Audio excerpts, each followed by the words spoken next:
Hello everyone, so welcome to a Starships combat example, the first one at least.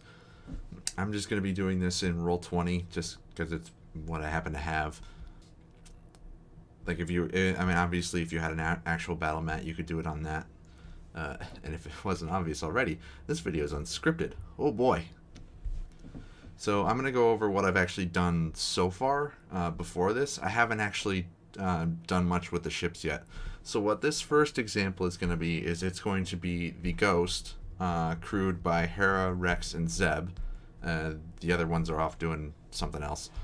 Against a bunch of TIE fighters, probably 6. We'll do half a squadron. See if they can get through it. They probably can, let's be honest. TIEs are squishy. So what I've done so far is I've gone through and I've figured out everyone's deployments using the NPC sheet instead. There is a dedicated deployments printout sheet, PDF, that you can get on the SW5e website. You'll probably want to actually use that.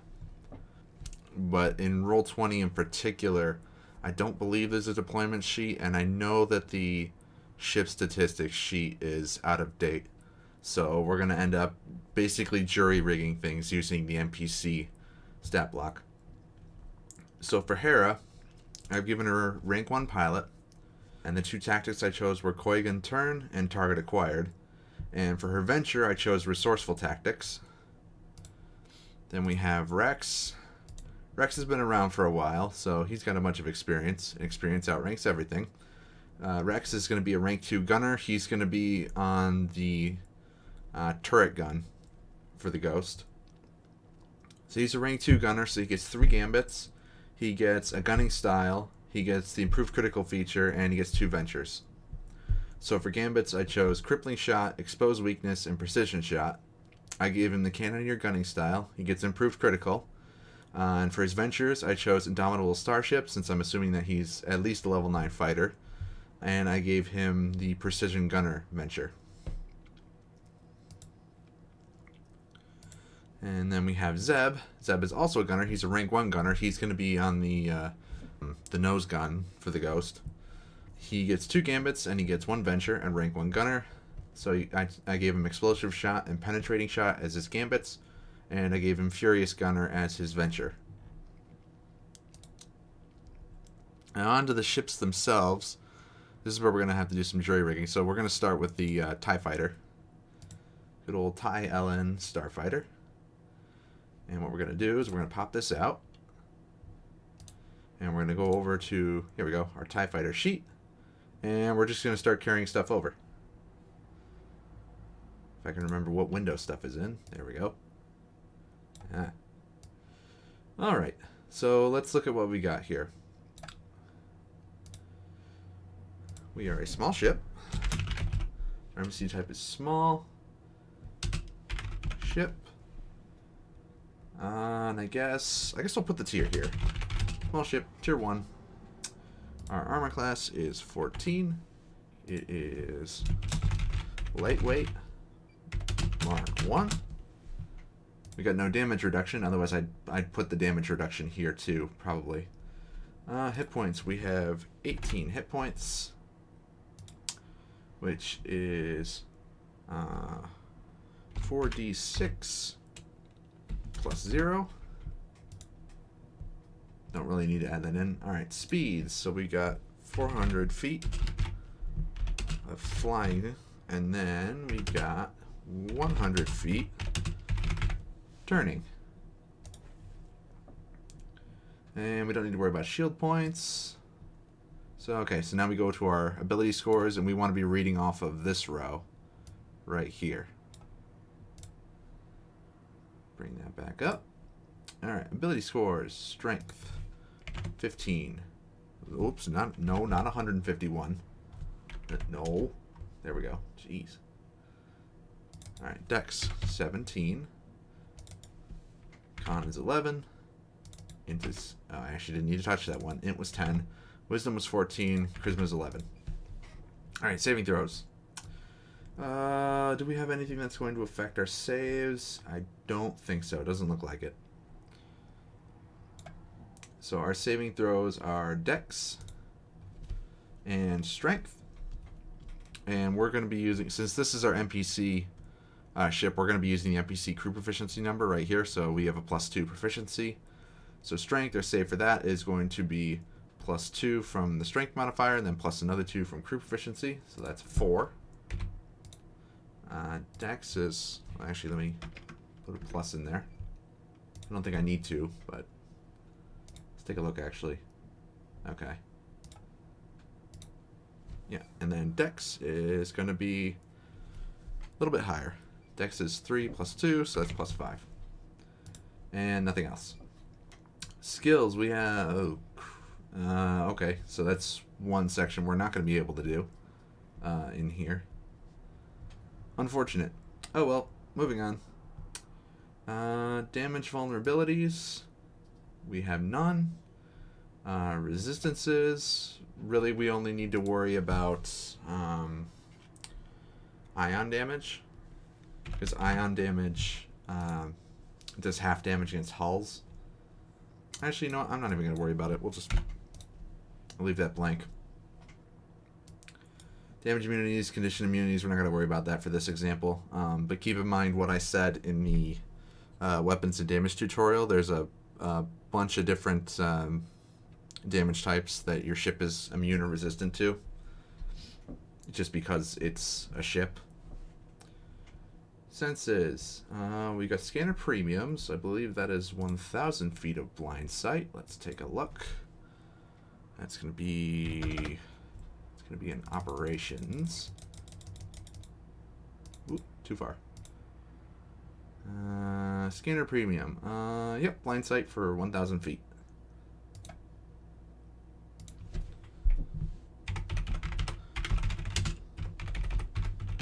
Blind sight, 1,000 feet. And then we have our passive scan check is going to be 10 plus whatever our bonus would normally be to scan checks. This is essentially your perception. So that's going to be 10 plus 2. We're proficient with scan checks, so plus another 2, so that's going to be 14. Languages, doesn't really matter for this. Powercasting NPC has reactions. No, don't need to worry about that. We'll do query advantage. Auto damage roll. We'll hold off on that. Alright, so that's it for most of the statistics. Next, we need to sort out our features. And that's going to be down here. Here we go. We get pinpoint strike. At first tier, your starship gains the ability to slip underneath the shields of an enemy ship. Yada yada yada. So let's put all of that in.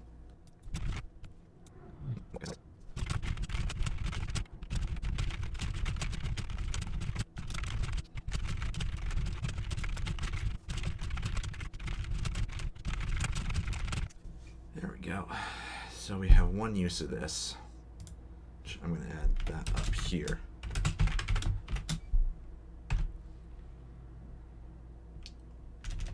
This is 1 per recharge. Oops. There we go. That's a long feature. Okay. Next, we're looking at our weapons. Yep. And we'll probably want to do bonus actions too. The flight computer in particular gives us some bonus actions. So that is right here. Allows one crew member to take the fly, evade, or regenerate shields action as a bonus action on their turn. So I'm going to add that into the features section. It technically should be up there, but oh well. If we were actually writing up a stat block like in GM Binder or something, this stuff would be in the right order.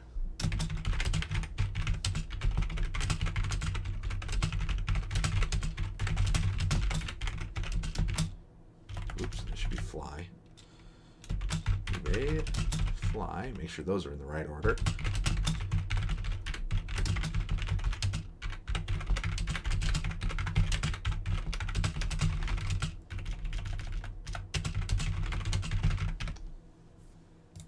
Okay, and that's probably been fixed in the errata. Let's check. Let's see. Modifications. Nope, these are ship tiers. Flight computer. Yeah, here we go. Dash is replaced by fly. Okay. Technically, you don't even need to do what I'm doing here. I'm just being kind of lazy and I don't want to roll dice for myself. But also, this is just to kind of give you an idea of something like you can do to kind of make this stuff work if you want to use Roll20 until the starship sheet gets updated at least. Alright, back to the TIE Fighter. Let's see, so we have a twin laser cannon, which has 2 modes of fire. Twin laser cannon has a rapid feature, so we're going to want to take that into account.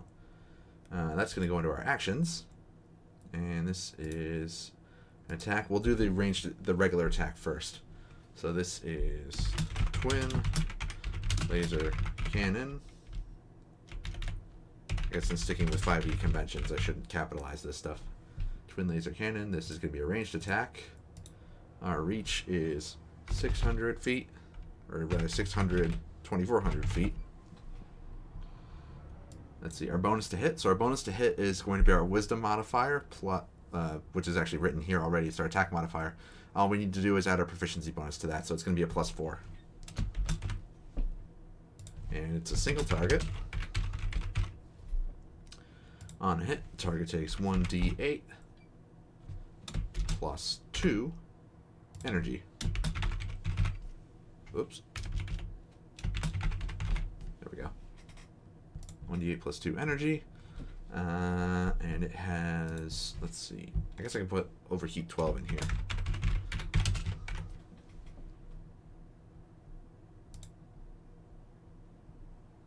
And yep. And Constitution 11, we've got a Constitution score of 11 on the TIE Fighter, so we don't need to worry about attacking with disadvantage with this, thankfully. Though since our TIE Fighter is only crewed by one person, that person being a pilot, they are going to have to make attack runs if they don't want to be suffering from disadvantage with their attack rolls. But now, so that one's done, so now we're going to essentially do the twin laser cannon again. But this time it's going to be for rapid mode. And this, can I? Nah, this isn't gonna work like that. All right, so let's go grab the rapid feature using our handy dandy PDF. Nope, too far. Rapid. Here we go. Copy this in.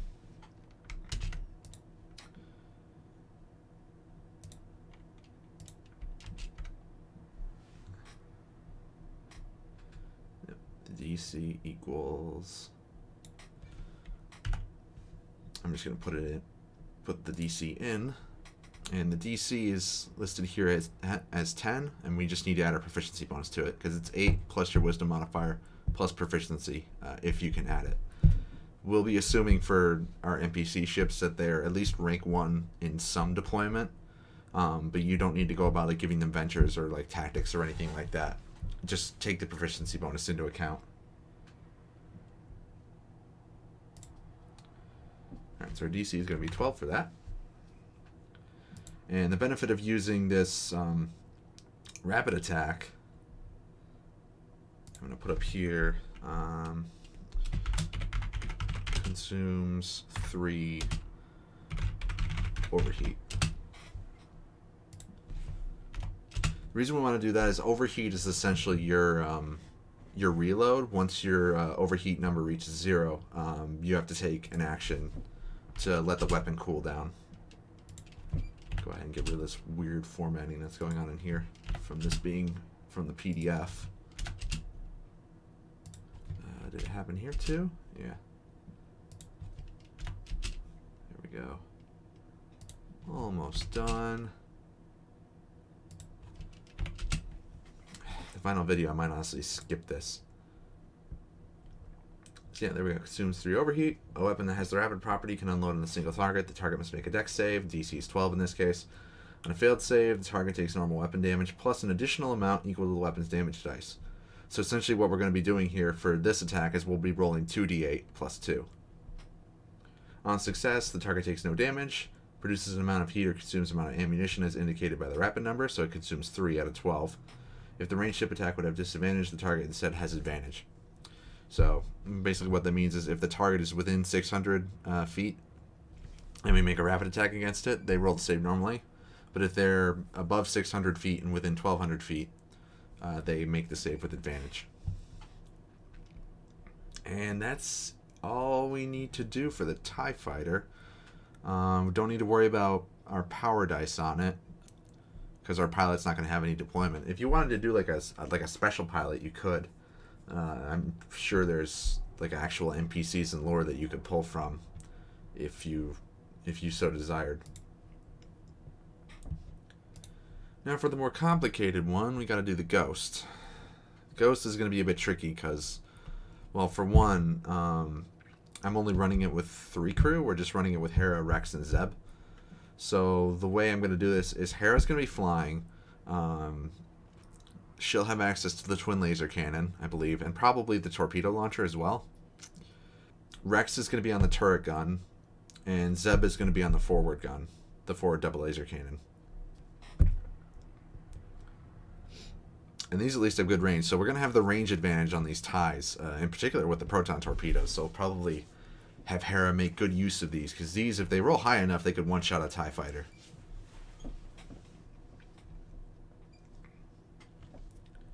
Okay, so let's go back here. Let's open up Ghost this time and pull this out.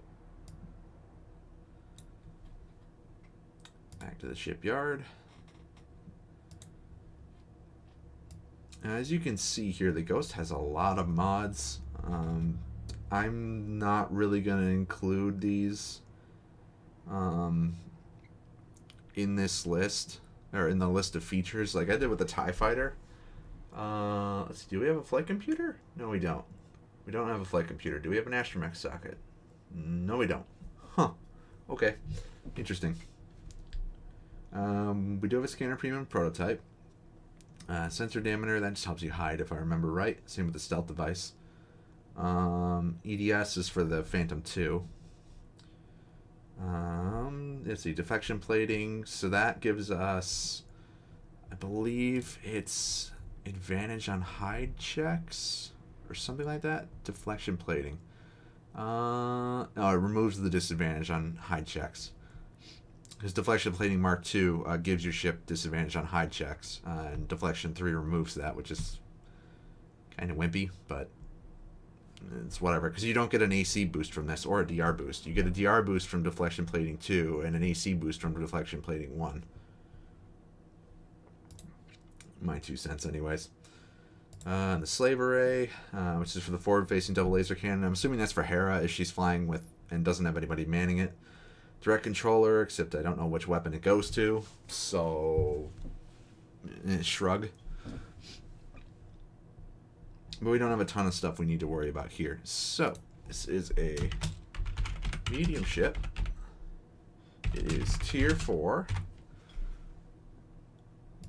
And our armor class is 16. Oop, that's 14. And I'm going to put a separator in there, a 4. We'll see how that comes up. Yeah, so that's our DR. Let's see. Okay, yeah, that's a bit better. And this is deflection plating, oops, Mark III.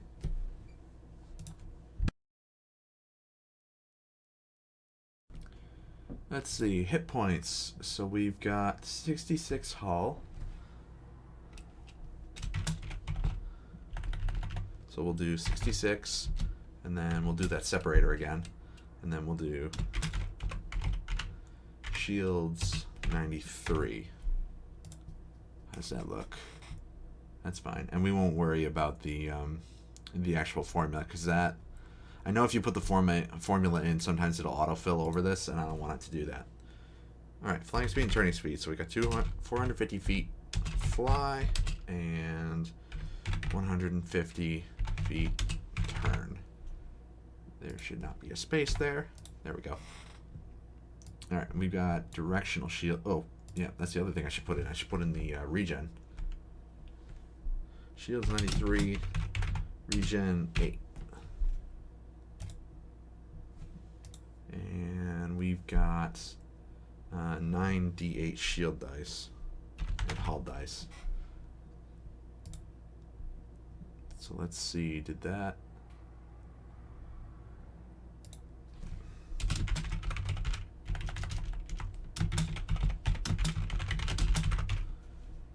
Let's do that. How's that look? Okay, yeah, that works. We can live with that. Alright. Attributes. Strength 20. Dex 16. Con 15. Int is 10. Wisdom is 14. Charisma is also 10. I just stop telling me to put the image in cell. That happened in one of the earlier tutorial videos I filmed as well. Alright, okay, so they chose strength and dex for this. And instead of the NPC crew proficiency number I'm going to use here, I'm going to use slightly lower ones. So Zeb and Hera are going to have +3. Rex is going to have +4. Hera's the pilot, so she's the one that dictates what the saving throw scores are going to be. So our strength is going to be +5 from strength, and then +3 from Hera, so that's a +8, which is nuts. And then Dex is going to be slightly lower, so Dex is only going to be +6. And then we have expertise in astrogation, probe, and scan, which is nice. Might be good. Maybe at the end of the encounter, I'll do an example of like jumping to hyperspace, like just getting out of there. Let's see. We're not going to touch vulnerabilities, resistances. The only time you might want to touch the extra resistances is if you have stuff in here. There are modifications you can get that add kinetic and energy resistance to your hull and your shield specifically. Like I know on some of the MC-80 cruisers that I made, the Moncal cruisers rather, I gave them energy resistance on their shields just to make the shields a bit tankier because I didn't want to give them fortress shields. So if that happens, then you might want to put like, you know, hey, energy resistant here. Otherwise, it's like the normal set of stuff. What can I do in here? I don't know if there's anything useful I can do in there. I can add stuff. I'll have to play with that some other time. Somebody who's more proficient with this stuff can probably tell me what that's for. Let's see, roll queries. We'll do query advantage. Yeah, we'll do query advantage. Alright, so that's it for the top set of stuff. Oh, census. I forgot about that. Oops. So we have... Let me check. Let's see. Because we've got a better version of sensors, right? Yeah, we have scanner prototype. Go to our operations mods. Went past it again. Here we go. That is... Okay, that's just the one that gives us expertise. So we still have the 1,000 feet of blind sight. It's the renowned one that gives you true sight. Oops. Blind sight 1,000 feet. And then we have passive scan. Our passive scan is going to be real high. And it's going to depend on who's doing it. I'll say that Rex is doing it, just so we have the higher number. He's in the ball turret anyway, so he's going to be able to see more stuff. Let's see, so our passive scan is going to be 2, and then we have expertise in it. Rex has +4 proficiency, so that's going to get bumped up to a +8, so 2 + 8 is 10. So our passive scan is 20.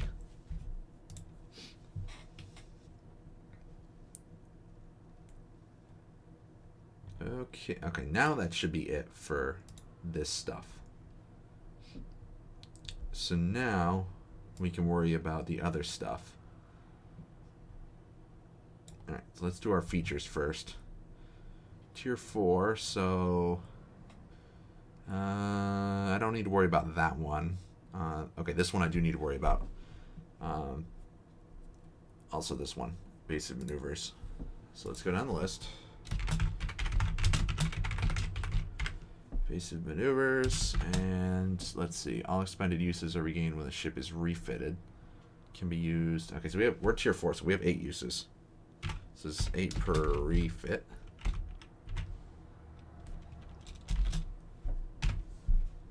Refit, remember, is just essentially a long rest for your starship. Let's see, and this is going to increase to a D10. All right.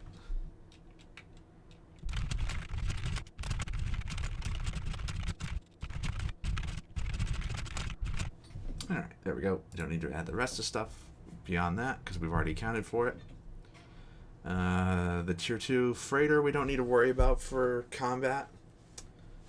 You would need to worry about it though for like just your ship in general use. Let's see. At second tier, your ship can add half its dex modifier, minimum of 1, to any saving throw it makes that doesn't already include it. Okay, so we need to go back in and mess with our saving throws again. So we get to add half the dex modifier to a saving throw that doesn't already include it. So we get to add that to strength. So our dex modifier is 3, which gets cut in half to 1.5, which gets rounded down to 1. So our strength becomes plus 9, and everything else becomes, and everything else gets a plus 1 bonus. So con becomes a plus 3, int becomes a plus 1, wisdom becomes a plus 2 or 3, and charisma becomes a plus 1. There we go. Back down to the features. Let's see. At third tier, ability check attack roll saving throw. Use the reaction to have advantage on the roll. Employee crew member can choose to use this feature after they make the roll before the GM says whether they succeed or fail. Can be used. Okay, so 8 times. Regained on refit. All right.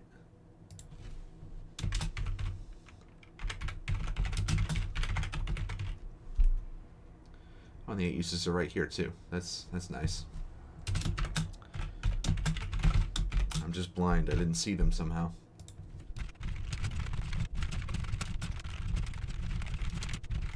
Alright. Third tier, when your ship takes damage while at 0 hull points, it makes a destruction saving throw instead of automatically failing. Oh, that's nice.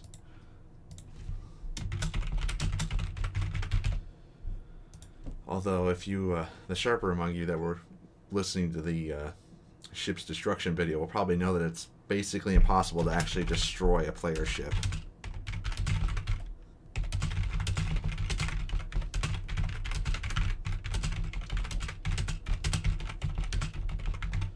You can kill the occupants inside, but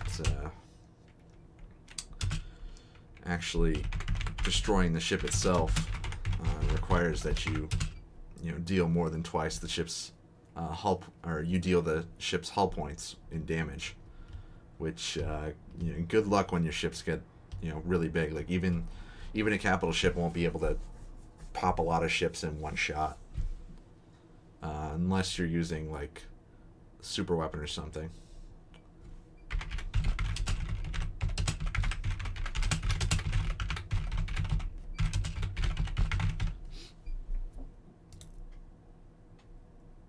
Oh, Drake, you forgot to pick a roll mastery. You forgot to pick it. Well, let's take a look and see what our options would actually be. It'd probably be freighter again. Jettison some cargo. I don't know. It doesn't really sound like a ghost thing. I don't think they would jettison cargo to try and save the ship. That might have happened in one episode, but I don't think it did.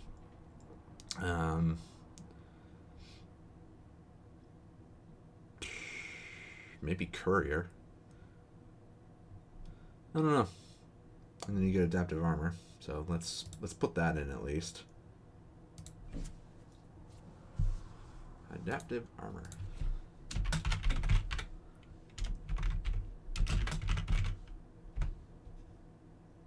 Let's see, can be used 4 times.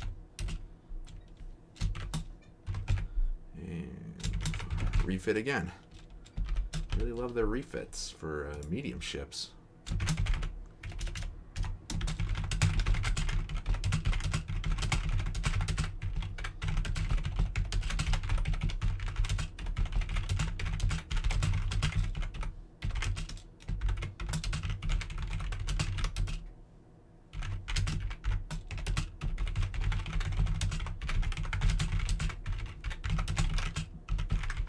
Okay, this is kind of like parry, I guess, or is it repost? I don't remember. Riposte, whatever. All right, so I think we're done with the features now. So I'm just gonna get into the weapons. So we don't need to worry about on the twin laser cannon. We do have to worry about rapid again, but I think I'm gonna leave the twin laser cannon out. And I think if Hera ends up shooting anything, I'm gonna have her shoot proton torpedoes instead. They're just going to be better for her as a pilot. She's going to be using her actions to do other things. So, let's see. So we'll do double laser cannons first. We're going to do it twice because we got to do it once for Zeb and once for Rex. Because Rex has some... He's a rank 2 gunner, so he has some extra things that will add to it.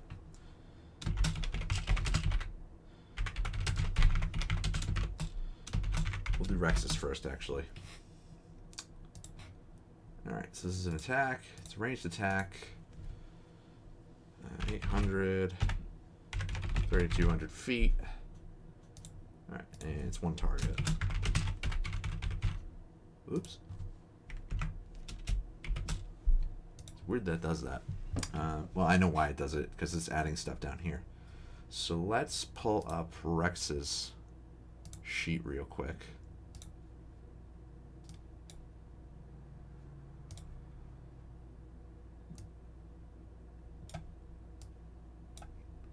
Go back over here to the ghost. Get both of these up.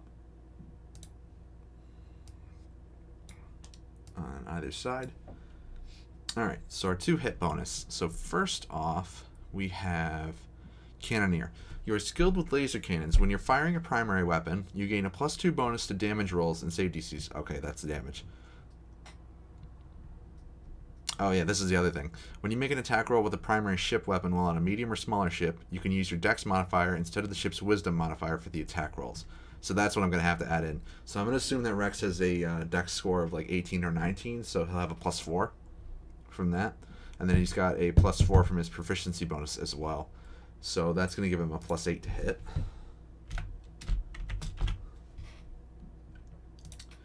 And the damage is going to be 2d4 +2 from Cannoneer.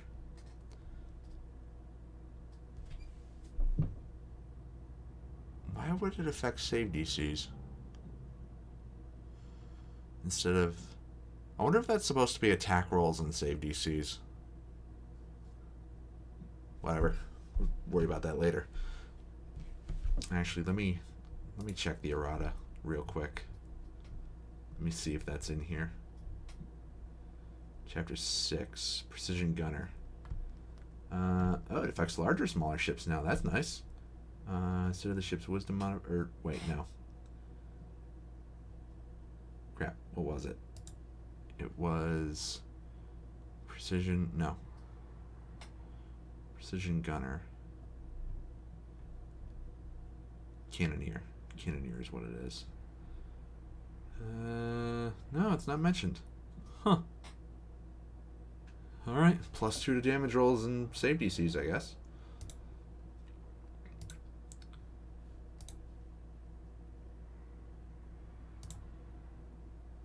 Alright, so +2 to damage rolls. So we roll 2d4 +5 +2, which is +7.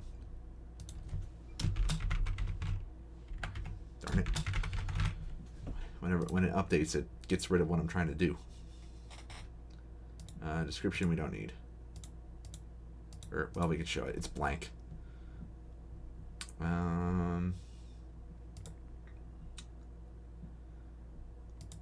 This is... I guess I'll put the overheat down here.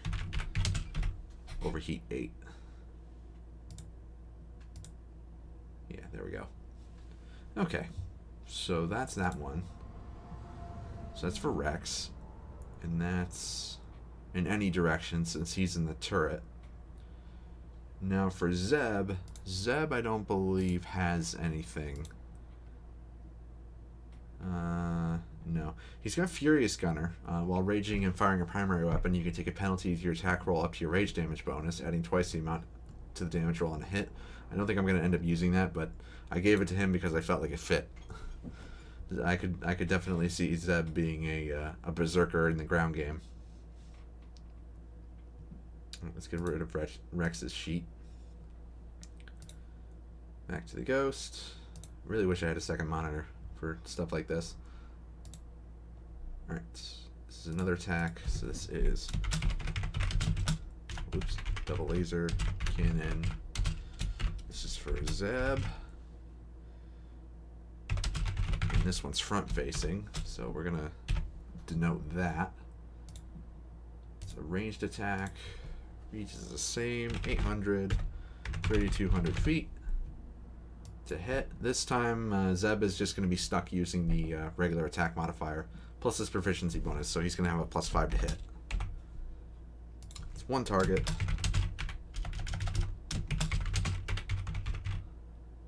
Alright, and our damage types, 2d4 plus 5.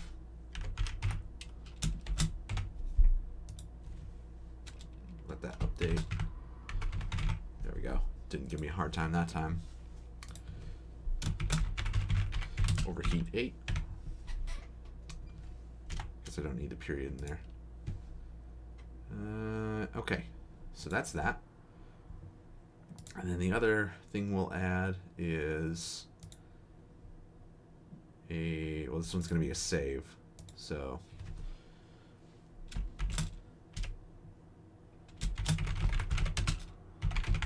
torpedo launcher. This is using proton torpedoes. Front.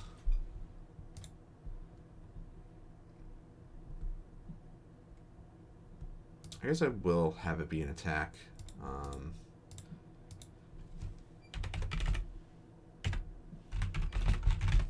Or at least I'll have it marked in here like that. To hit doesn't actually matter because this is a save. So this is going to be against a single target. And on hit, it does 2d10 energy damage.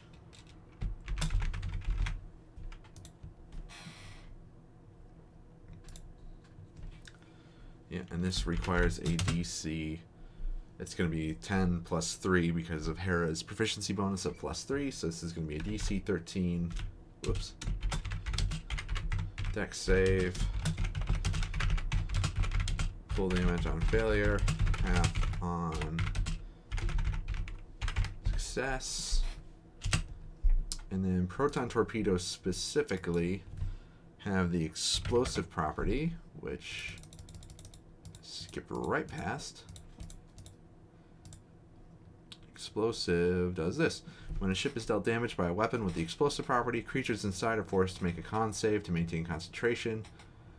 This probably isn't going to matter, but hey, it's a thing that exists. Probably matter if you're dealing with force users. Alright, so this is for Hera.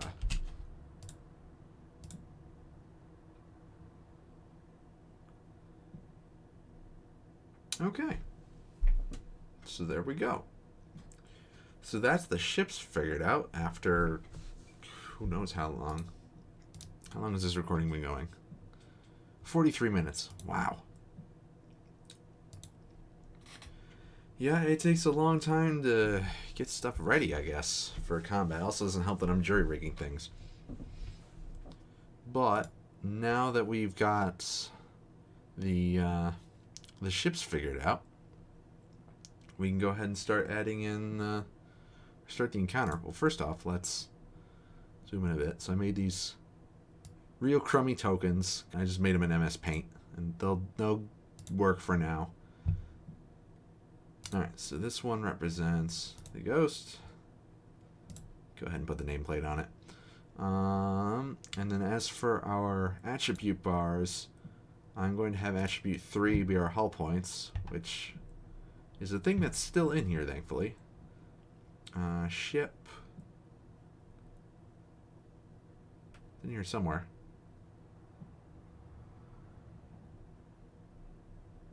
At least I thought it was. There's ship shields anyways. We'll want that.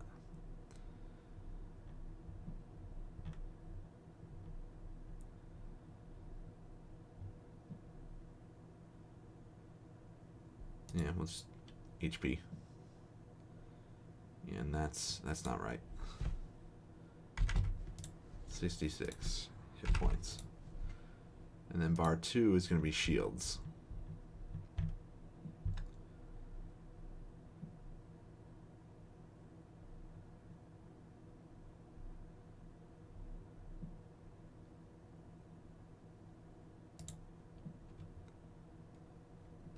And our shields are... Click on it.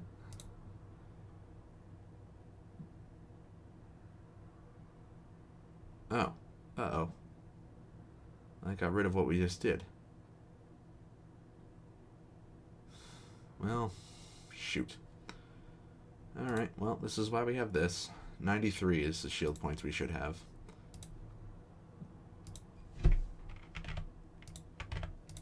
So I guess that'll work. And then up here we'll do shield dice. Because we will be spending them.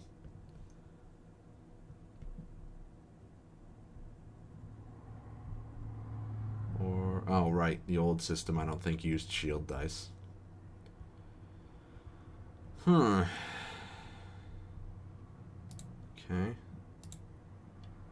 At least that worked. I could just put a number in here, so it's going to be 9. And then for our TIE fighter, it's just got 18 hit points.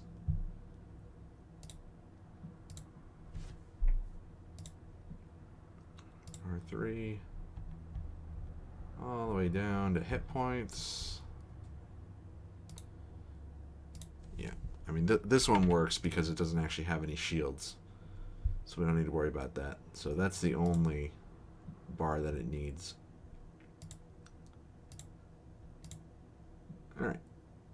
So now, let's actually start setting things up. Move the ghost down here. And we'll move our ties up here. What's their distance looking like? Alright, yeah, so it's a good distance, so they'll have to close the distance a bit first. Now, if these were capital ships, they'd absolutely be within shooting range of each other, but, and if you're wondering, this is a 50 by 50 grid. So, yeah, capital ships can hit you from real far away. I'll be doing a capital ship example next. It'll be a Venator versus the Executor. That age-old meme of, can the Venator beat the Executor? No, it can't.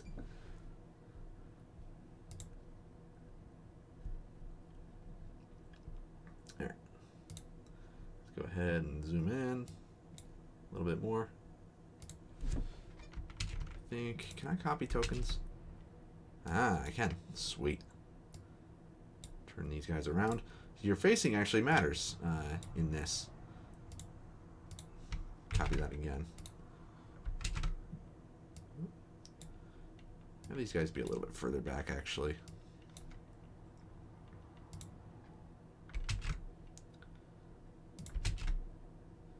And we'll have one more guy back here. Alright, so we got 6 TIE fighters and we have 1 ghost.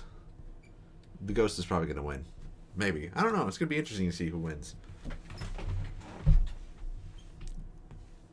But I think I'm going to cut that into a different video. So I'm going to cut the recording here and I'm going to pick it up